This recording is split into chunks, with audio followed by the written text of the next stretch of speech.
South ఇండియాలోనే అతి తక్కువ ధరలకే నాణ్యమైన రత్నాలని అందించే ఏకైక సంస్థ 6 JVR.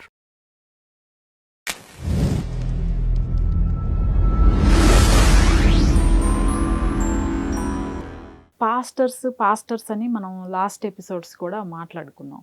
వీళ్ళు ఈ క్రిస్మస్‌ని దీన్ని అడ్డు పెట్టుకొని ఎలా ప్రొసీడ్ అవుతారు? అంటే ముఖ్యంగా ఈ ఇన్నోసెంట్ పీపుల్ ఈ గ్రామాల్లో ఉండే వాళ్ళకి ఎలా ఎంటర్ అవుతారు అసలు వాళ్ళ హౌసెస్‌లోకి? వాళ్ళు ఏమేమి చెప్తారు వాళ్ళకి?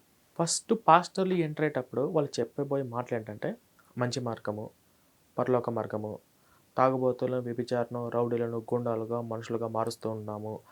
ఇది శాశ్వతంగా మీకు నిత్య పరలోకం వస్తుంది. సింపుల్. ఇవన్నీ కూడా ఈ ఫస్ట్ ప్రవేశం ఇలా చెప్తారు.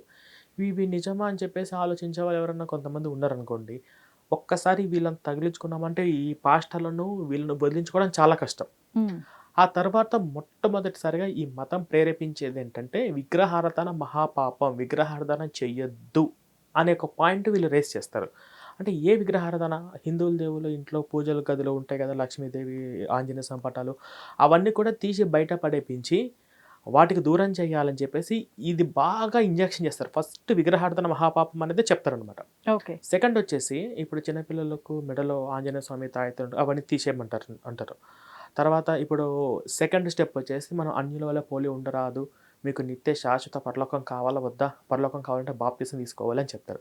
బాప్తిసం తీసుకున్న తర్వాత వాళ్ళ పేర్లు ఏదైనా పార్వతి ఉంటే ఎస్తేర్ అని, పరమేశ్వరుడు, శివుడు లాంటి ఏమైనా పేర్స్ ఉంటే ఆ పేర్లు చేసి పీటర్ అని, అంటే వాళ్ళ పేర్లు మార్చేస్తారు. పేర్లు మార్చేస్తారు. తర్వాత వాళ్ళు పూర్తిగా సంస్కృతికి దూరం చేస్తారు. ఇప్పుడు భర్త ఉండంగానే ఆడపిల్లకు బొట్టు చెరిపేస్తారు, గాజులు పెట్టుకునేవారు, మల్లెపూలు పెట్టుకునేవారు, తర్వాత ముగ్గు, ఇవన్నీ కూడా స్టెప్ బై స్టెప్ వీళ్ళు చేసే ప్లాను. అలా ఎంట్రీ ఆ తర్వాత పూర్తిగా హిందుత్వానికి, హిందూ కల్చర్‌కి అవాయిడ్ చేసేస్తారు. వీళ్ళ బంధువులు ఎవరైనా హిందువులు ఉన్నా, వీళ్ళ స్నేహితులు హిందువులు ఉన్నా వాళ్ళని కూడా మార్చండి. మార్చడం అనేది దేవుడు ఆత్మల భారంగా మనమందరం కలిగి ఉండాలి. వాళ్ళు మారేస్తే పరలోకంలో మనకి ఎక్కువ రేట్‌లో మనకు ప్రతిఫలం ఉంటుంది అని చెప్పేసి ఇటువంటి మాటలు చెప్పి వాళ్ళ బంధువులు, వాళ్ళ స్నేహితులను కూడా ఇటువైపు మార్చే విధంగా, అంటే అదొక వైరస్ అన్నమాట. జాంబీ వైరస్ ఎలాగైతే ఉండి మిగతా వాళ్ళని కూడా అలాగే మార్చాలని ఉంటుందో అట్లాగే ఆ వైరస్ అనేది వాళ్ళకి ఎక్కిస్తూ ఉంటారు. ఇందులో వచ్చేసి ప్రార్థనతో రోగాలు తగ్గిపోతాయి. ఇలా మనం ఒక తప్పు చేస్తున్నామన్న ఏ మాత్రము స్పృహ గాని, ఏ మాత్రము విచక్షణ, ఏ మాత్రం మానవత్వం గాని ఏ ఒక్క పాస్టర్‌కి గాని, లేదా ఈ క్రైస్తవ సిద్ధాంతాలు పాటిస్తున్న ఈ మత మార్పిడి ముఠాలలో ఒక్కరికి కూడా ఉండదు. ఇప్పుడు మేము ఇన్ని గ్రామాలకెళ్ళాం. కొన్ని గ్రామాలలో పాస్టర్‌లను రానివ్వకుండా మేము తరిమి కొట్టామని చెప్పేసి చెప్పారు. ఇప్పుడు ఎక్కడైతే గ్రామాలలో పాస్టర్‌లను రానివ్వకుండా తరిమి కొట్టారని చెప్పారో ఆ గ్రామాలన్నీ ఈరోజు సంతోషంగా ఉన్నాయి. హ్యాపీగా ఉన్నాయి. వాళ్ళందరూ అన్నదమ్ముల్లాగా, అక్కాచెల్లెల్లాగా అందరూ అన్ని పండుగలలో సెలబ్రేషన్ చేసుకుంటూ సంతోషంగా ఉన్నారు. ఇప్పుడు ఈ మత మార్పిడి ముఠాలు మంచి మార్గం అని చెప్పి ఇది ఫస్ట్ స్టెప్పు. విగ్రహారాధన మహాపాపం అని చెప్పి హిందూ దేవులకు దూరం చేయడం సెకండ్ స్టెప్పు. తర్వాత అన్యుల వల్ల మనం పోలి ఉండరాదని చెప్పేసి సాంప్రదాయం, సంస్కృతికి ఈ బొట్టు చెరిపేయడం లాంటివి మూడో స్టెప్పు. నాలుగో స్టెప్ వచ్చేసి వీళ్ళ ఇంట్లో ఎవరైనా బంధువులు ఉంటే వాళ్ళని కూడా ఇట్లా మతం మార్చాలని, లేకపోతే వాళ్ళు మార్చకపోతే మార్చే వరకు ప్రయత్నం చేయాలని చెప్పేసి ఈ స్టెప్. ఆ తర్వాత పూర్తిగా వాళ్ళని ఈ యొక్క నైతికత విలువలకు, దేశానికి కూడా వాళ్ళ విరోధాలుగా తయారు చేస్తారు. మూఢనమ్మకంలోకి కూడా తీసుకెళ్తారు. ప్రార్థన చేస్తే రోగాలు తగ్గిపోతాయని చెప్పేసి వాళ్ళు పూర్తిగా బలహీనులుగా తయారు చేయడమే ఈ మత మార్పిడి ముఠాల యొక్క ముఖ్య పని. వాళ్ళు పండుగలు చేసుకుంటారు. శ్రీరామనవమి, కృష్ణాష్టమి, అన్ని పండుగలలో అందరం కలిసిమెలిసి సంతోషంగా జరుపుకుంటూ ఉంటారు. ఈ పండుగలు చేసుకోకూడదు అంటే ఆ పండుగలో ఉన్నటువంటి సంతోషాన్ని కూడా వీళ్ళు దూరం చేస్తారు. ఈ క్రిస్మస్ మన పండుగలు కాదు, అసలు అక్కడ ఉన్నటువంటి ప్రసాదాలు మనం తినకూడదు, విగ్రహాలు మన బైబిల్ చెప్పిందని చెప్పేసి ఇవన్నీ కూడా స్టెప్ బై స్టెప్ చేసి, అంటే ఎన్ని స్టెప్పులలో ఎన్ని విధాలుగా వాళ్ళు ఎలా తయారవుతున్నారు. చివరికి వాళ్ళు ఇప్పుడు ఎంతోమంది మీరు క్రిస్టియన్స్‌ని చూస్తూ ఉన్నారనుకో మేడం, వాళ్ళు ఎలా ఉంటారు? ఇలా తల పైకి కట్టుకుంటారు. ఆ భర్త ఉన్నాడా లేదా అసలు కూడా తెలియనంత విధంగా అలా తయారు చేస్తారు. ఇది ఈ మతము. ఈ మతం వీళ్ళు నేర్పించేది మంచి మార్గము. వీళ్ళు చెప్పే సువార్తలంటూ వాళ్ళ ప్రవేశం అది.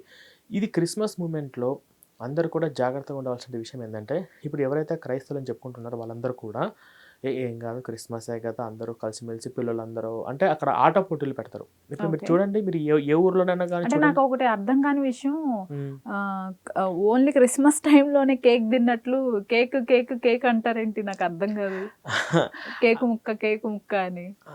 ఇప్పుడు మా క్రిస్మస్ చర్చిలో కేక్ పెడుతున్నారు అందరు రండి అని చెప్పేసి పిల్లలకి సరదాగా ఉంటుంది కదా కేక్ తిందాం అట్లా. మీరు చూడండి, ఊర్లో క్రిస్మస్ చేస్తున్నారంటే ఆ ఒక్క చర్చిలో వాడు జరుపుకోడు, ఊరు మొత్తం కూడా లైట్లు పెడతాడు. ఊరి ఎంట్రన్స్‌లో పెద్ద స్టార్ పెడతాడు. పెద్ద స్టార్ పెట్టేసి వాడి పేరు అన్నీ రాసుకుంటా ఉంటాడు. ఆ ఊరిలో ఎక్కడ పడితే అక్కడ స్టార్లు చిన్న చిన్న స్టార్లు అంటించుకుంటూ ఎక్కడ పడితే అక్కడ క్రిస్మస్ ట్రీలు పెట్టుకుంటూ ఉంటాడు. ఇంకా చర్చి మాత్రం నీట్‌గా డెకరేషన్ చేసి ఎంత ఖర్చైనా పెట్టి ఖర్చుకి ఏమాత్రం వెనకడుగు వేయకుండా పైన, కింద అంత అద్భుతంగా వాడు డెకరేషన్ చేస్తూ ఉంటాడు. ఆ డెకరేషన్ కూడా మనం ఎక్కడ కూడా చూసి ఉండమనమాట. అంత నీట్‌గా డెకరేషన్ చేస్తే ఎవరన్నా గాని ఎళ్లి చూడాలి, అక్కడ ఫోటోలు దిగాలని చెప్పి ఏ పిల్లలకైనా అందరికీ ఉంటుంది కదా! ఈ విధంగా వాడు చర్చిని డెకరేషన్ చేసి పెట్టుకుంటాడు. అంటే ఇప్పుడు పిల్లలకు గేమ్స్ పెడతారు. ఇప్పుడు కబడ్డీ, లేకపోతే ఖోఖో, లేకపోతే బైబిల్ సంబంధించిన కొన్ని క్విజ్ పోటీలు. అందులో గెలిచినా, ఓడినా అందరికి ప్రైజులిస్తారు. అంటే అది ఎలా ఉంటుందంటే వాళ్ళకి ఎంటర్‌టైన్‌మెంట్‌గా అరే! మళ్ళీ ఎప్పుడు క్రిస్మస్ వస్తది, మళ్ళీ క్రిస్మస్ కోసం వెయిట్ చేసేంత విధంగా పిల్లలు అలాంటి ఒక ఎంటర్‌టైన్‌మెంట్‌గా తీసుకెళ్తారు. ఇప్పుడు చూడండి మనం ఇప్పుడు ఏం చెప్పుకుంటున్నామంటే, ఒకప్పుడు కూడా కృష్ణాష్టమికి ఉట్టి కొట్టేరు లాంటి గేమ్స్ ఉన్నాయి అని మనం చెప్పుకుంటున్నాం. అసలు ఎక్కడుంది? అలాంటి ఎవరన్నా గ్రామ పెద్దలు గానీ, ఆ గుడిలో ఉన్నటువంటి మేనేజ్ చేసేవాళ్ళు పెద్దలు ఇలాంటి పండగలొచ్చినప్పుడు, హిందూ పండగలొచ్చినప్పుడు చెయ్యాలి గదా! చెయ్యట్లేదు. ఈళ్ళు క్రిస్మస్‌కి ఇది మంచి అవకాశం చేయడానికి. అలా వెళ్ళిన వాళ్ళు జనవరి 1 కూడా ఖచ్చితంగా ఎళ్తారు. జనవరి 1కి. అలా ఇప్పుడు తల్లిదండ్రులు ఏముంది పిల్లలు సంతోషంగా ఏ చర్చ్ అయితేనేమి, పాస్టర్ అయితేనేమి, ఏ దేవుడైతేనేమి అన్నీ మంచే కదా! అన్న ఒక హిందువులలో ఉన్నటువంటి ఆ సెక్యులరు బై బర్త్‌లోనే రావడం వల్ల అలాగే పంపిస్తూ ఉంటారు. అలా వెళ్ళిన వాళ్ళు మళ్ళీ వచ్చే ఆదివారం వరకు వెయిట్ చేయడము. ఆ తర్వాత ఆదివారం, ఆ తర్వాత ఆదివారం అట్లా అట్రాక్ట్ అయిపోయి మొత్తం చర్చికి అడిక్ట్ అయిపోతారు. అలా అడిక్ట్ అయిపోయిన తర్వాత వాళ్ళు పెరిగి పెద్దగా అయిన వాళ్ళే ఇప్పుడు ఉన్నటువంటి క్రిస్టియన్స్ అని చెప్పుకున్న వాళ్ళందరూ కూడా.